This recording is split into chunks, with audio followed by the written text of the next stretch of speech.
Morning friends. आज मैं फिर लेकर आ रही हूँ एक मोटिवेशनल स्टोरी जिसका शीर्षक है कि हमारा ज्ञानवान होना कितना हमारे लिए अच्छा है। हम अगर कोई शिक्षित व्यक्ति है तो उसके लिए उसका कितना फ़ायदा है। तो उसका शीर्षक है ज्ञान।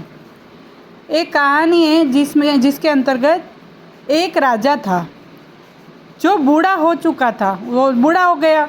उसके 2 पुत्र थे। कितने थे? 2 पुत्र थे। तो क्या हुआ, उसको चिंता हो रही थी कि मैं राजपाट जो है मेरा वो किसके हाथों में सौंपूं। तो इसीलिए वह सोच रहा था कि मैं क्या करूं जिससे कि मेरा राजपाट किसी अच्छे के हाथों में जाए। तो उसके 2 पुत्र थे। उसके कितने पुत्र थे? 2 पुत्र।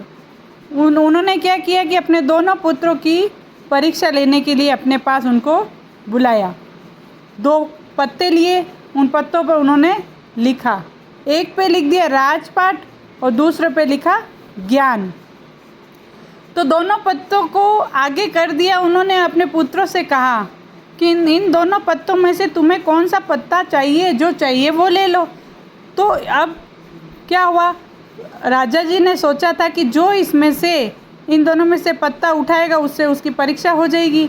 तो उसी प्रकार बड़े पुत्र ने तो जल्दी से क्या किया, राजपाट वाला पत्ता उठा लिया कि मैं सबसे बड़ा हूँ तो राजपाट तो मेरा ही होगा। और छोटे वाले पुत्र ने क्या किया, ज्ञान वाला पत्ता उठा लिया। राजा ने दोनों पुत्रों से पूछा, तुमने राजपाट वाला पत्ता क्यों उठाया और तुमने ज्ञान वाला पत्ता क्यों लिया? बड़े पुत्र ने कहा, मैं बड़ा हूँ और इस पूरे राजपाट पर मेरा अधिकार है तो मैं ही इसका राजा बनूंगा।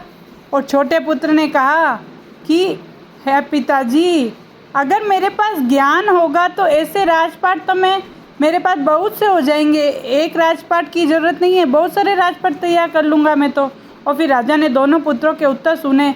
बड़े पुत्र के हाथों से राजपाट का पत्ता लेकर छोटे बेटे के हाथों में सौंप दिया और बोले, पुत्र तुमने सही कहा कि जहाँ पर ज्ञान होता है वहाँ सब कुछ आपके पास आ जाता है। इसीलिए कहा भी गया है, विद्या नाम नरस्य रूपमधिकं प्रच्छन्न गुप्तं धनं।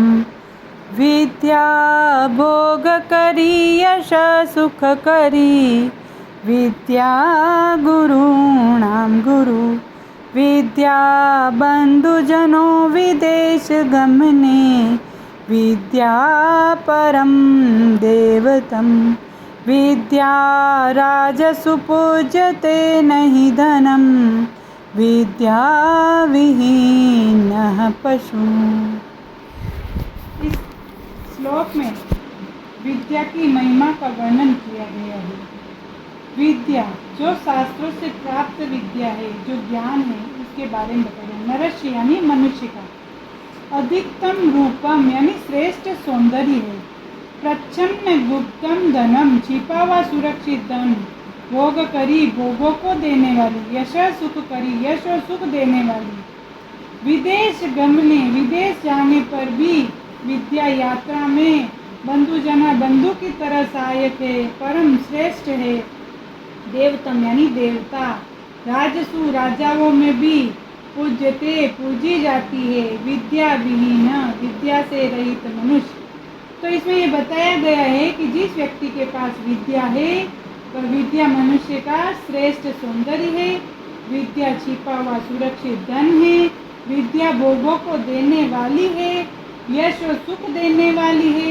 विद्या तो गुरुओं की भी गुरु है। विदेश जाने पर विद्या बंधुजन यानी मित्र की तरह सहायक होती है। विद्या उत्तम देवता है। विद्या राजाओं में पूजी जाती है, धन नहीं पूजा जाता। विद्या से ही मनुष्य तो पशु के समान ही होता है। मतलब आप अगर विदेश भी जाते हो तो विद्या हमारे क्या होती है, बंधु यानी बंधुजन की तरह, रिलेशन वालों की तरह, बंधु बांधवों की तरह हमारा सहायता करती है। इसलिए कहा गया है कि बाह्य सौंदर्य की अपेक्षा ज्ञान का सौंदर्य अधिक महत्वपूर्ण होता है। भौतिक संपत्ति की तुलना में ज्ञान रूपी संपत्ति अधिक मूल्यवती होती। जिस प्रकार की राजा ने उन दोनों बालकों की अपने पुत्रों की परीक्षा ली और उस परीक्षा में राजा ने जिसने राजपाट मांगा उसे राजपाट नहीं देकर जिसने ज्ञान मांगा उसे राजपाट दिया। तो इसमें यही बताया गया है कि विद्या की इतनी महिमा है। धन तो क्या होता है, चुराया जा सकता है, छीना जा सकता है, किंतु विद्या किसी से भी चुराई नहीं जा सकती। वह अपने पास पूर्ण रूप से सुरक्षित धन है, इसे कोई नहीं छीन सकता। विद्या भौतिक सुख और यश देने में सहायक होती है और गुरुजनों को भी मार्ग बताती है।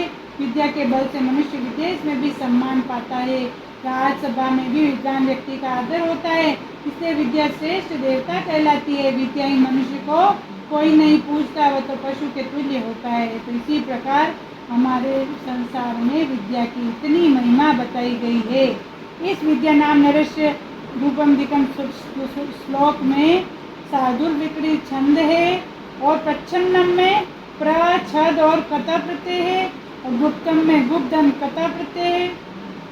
तो इस प्रकार मैं आपको नीति शतकम के माध्यम से जो भी बीए और एमए के छात्र हैं उन्हें उसी के क्लास में नीति शतक पढ़ाई जाती है, तो उनके लिए ये रोज़ का एक एक श्लोक वीडियो के माध्यम से डालती हूँ, जिससे आप सभी को इसका लाभ मिल पाए। तो कॉलेज के छात्रों के लिए अत्यंत उपयोगी है। उसके अलावा भी यदि किसी के भी 6 से 10 तक में सुभाषितम में इनमें से कभी कभी श्लोक दे दिए जाते हैं, तो श्लोक का अर्थ हमारे फायदेमंद होता है। तो इस प्रकार आप हमारे मेरे चैनल को ज़्यादा से ज़्यादा लाइक करते रहें, सब्सक्राइब करते रहें और ऐसे ही शेयर करते रहें और आपका आशीर्वाद बनाए रखें, प्रेम बनाए रखें। बहुत बहुत धन्यवाद।